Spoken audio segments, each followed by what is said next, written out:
You know, Nia, it just brings to my mind, it's a national embarrassment. I mean, who cares how strong our economy is or how strong our military is if Americans are killing Americans like this over and over and over again, Nia? No, I think that's right. Only in America. This is a unique problem to this time in American history where you have this proliferation of guns. You can talk about mental health, you can talk about video games all you want, but as Wes pointed out, certainly there are mental health issues in other countries. There are video games in other countries as well. And the other unique part of this era is Trump's rhetoric on race, his rhetoric about black and brown people and the Republican party's unwillingness to really talk about it and in some ways really pick up that language. If you look at John Cornyn's Twitter feed, for instance, some of the language in his Twitter feed mirrors some of the language in that manifesto from the killer in El Paso. So that is problematic. You know, David Urban has a lot to say about Congress and what Congress needs to do. I wonder if he has any advice for what the president should do in terms of his language, talking about Mexicans as killers, talking about Mexicans as rapists, talking about Baltimore, talking about African countries in a disparaging way. So, you know, all fine and good that he wants Congress to come together and sort of clean up their act and address gun control. But listen, I mean, the president also has a responsibility, I think most Americans agree, to not be so disparaging, to not be so disparaging towards black people, towards brown people in the way that we've seen him do time and time again. Countless examples of him really, I think, inciting this sort of rhetoric at his rallies. And again, we saw it in that manifesto with this killer pointing out Trump's own rrhetoric. Hey, Nia, to be fair, you should be fair to me. Of the United States go to rallies in which people... Right. Let's let David respond if we can. The President of the United States... Yeah, so Nia... Okay. Sure. Nia, I think to be fair to me, you should recognize that I do call the president out each and every time. And every one of those instances you talk about, I've said the president should not do that. It's not helpful, it's not right, and I call him out each and every time. So I think you should be fair and acknowledge that. And you realize I think it's time.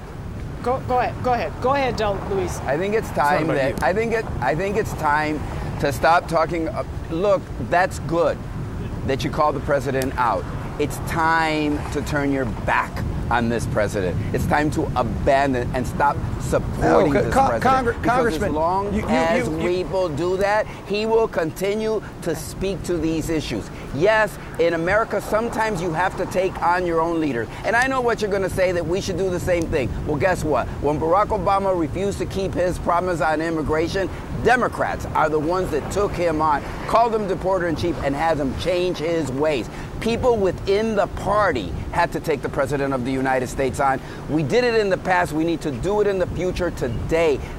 Look, the majority of people in America in two nationally registered polls, a majority of people, how sad it is, believe the president of the United States is a racist. That's not me. I stand with the majority of the people of the United States of America. That's a sad commentary when the majority of people believe this president is a racist president of the United States of America. Just a moment now, we have a reaction from Congressman Tim Ryan from Ohio, and of course also a Democratic candidate for president. You may have noticed that when the president concluded his remarks, he seemed to reference the wrong city. Of course, the shooting was in Dayton, but he said Toledo. That is right. Tim Ryan's response, Toledo, F me. John Avlon, a moment where the president, didn't seem to have specific knowledge of where this tragedy, 9 dead people, actually took place in the state of Ohio. The wrong city in Ohio. And presumably, I mean, you got to imagine that's not in the teleprompter. I understand Tim Ryan's frustration from the great city of Youngstown, Ohio. These cities are not fungible, but it's about what emotional mark did this massacre make in your heart and in your mind? And then can you be bothered to remember the right city's name?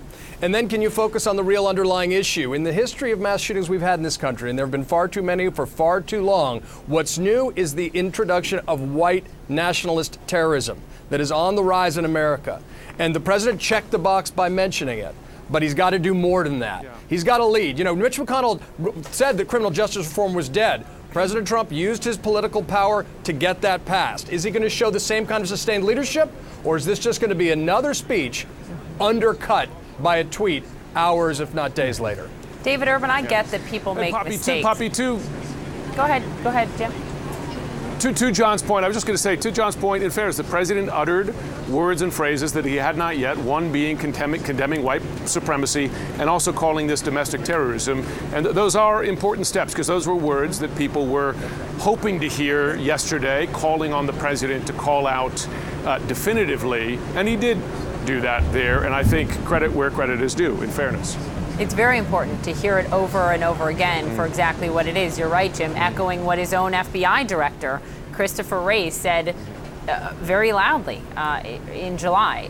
David Urban, your response to that, hearing it from the president, the question becomes what happens with action? And then to the Toledo thing, I get that people make mistakes, but Dayton, Ohio has just suffered a huge massacre, and the president didn't seem to know where that took place in a state that he says he is so representative of.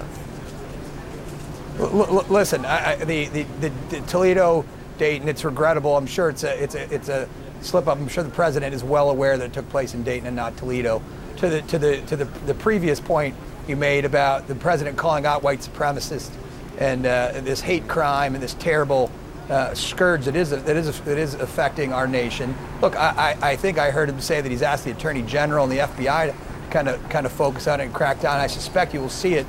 Furthermore, this is something that obviously ravages America. Look, no one in America is proud that this is happening on our shores. Timothy McVeigh blew up, the Murad federal office building in Oklahoma City. It's a terrible thing. We should attack it just like we attack ISIS. It should be just as big a focus. Internal terrorism. And look, our laws should be fixed. There are numerous problems with FBI, their powers, what they can and can't do with terrorism on our own shores. That should all be eliminated to make sure that Americans are safe in their homes, are safe in their places of worship, are safe when they go to shop, and don't have to fear these type of things. There are gaps in our laws that need to be remedied, and those should be remedied. Sure. Nia, we're hearing from But other sure, at the same time, president. Go ahead, Congressman. We watched the president of the United States go to a rally, and the audience was there, and they started chanting, "Send her home, send her back." And then the president the next day said, "Oh, I didn't tell them to say that." He actually stepped away from it. And I said, wow, maybe he's seen something. Maybe he's walking away. Maybe he's going to change course. And you saw what happened one day later. One day later, he was like, hey, I can't control. Maybe they'll say it again. So we've watched this president. He cannot stop. He knows only one way, one avenue, one road to his re-election as president of the United States. And that is to continue to pit us one against the other and to continue his vitriolic, ugly, xenophobic language, hateful language against immigrants. He's not going to change. He's not going to change, and the Congress of the United States is not going to unchain themselves from the NRA. Until we do that, we will not save America and make it a better place and safer place. Nia, I'd like to get your reaction to Senator Cory Booker, who has his main issue in this campaign has been gun control, and he's even called out some of his fellow Democratic contenders for the presidency for not going far enough, he thinks, on gun licenses, for example. His campaign manager just tweeted what Senator Cory Booker just wrote, calling it such a BS soup of ineffective words as he listens to the president. We should quickly condemn his lack of a real plan. Nia. Well, I think the president has made his feelings on all of this known for the last many years. I mean, in some ways, this speech was superfluous. I don't think it's going to remain in terms of any sort of focus on any of the issues he talked about, whether it's white supremacy, whether it's gun control, whether it's mental health, whether it's video games. I mean, this was a speech that he sort of felt like he had to give. There was a big void there. I don't think anybody was really clamoring necessarily to hear from the president on any of these issues because we know where he stands on these issues. We know what he has seen, or what he's talked about when he talks about immigrants coming to this country. We've heard him talk about an invasion. We've heard him talk about killers and rapists. So the idea that now he can talk about white supremacists in one speech in the Oval Office, I don't think he's going to use his bully pulpit to go after white supremacists in the way that he has gone after immigrants. I'd be surprised if he goes at white supremacists with the same sort of vigor he's gone after other folks in this country. So, I didn't really expect much from this speech. I don't think it has much staying power. I think what does have staying power is what we've seen from this president already in his speeches, on his Twitter account, and we've seen in many ways Republicans, either through their silence or through their echoing his words as well, essentially rally around this president in the ways he wants to be racially divisive. And we see the ways in which it really matters in this country and the ways it can lead to violence.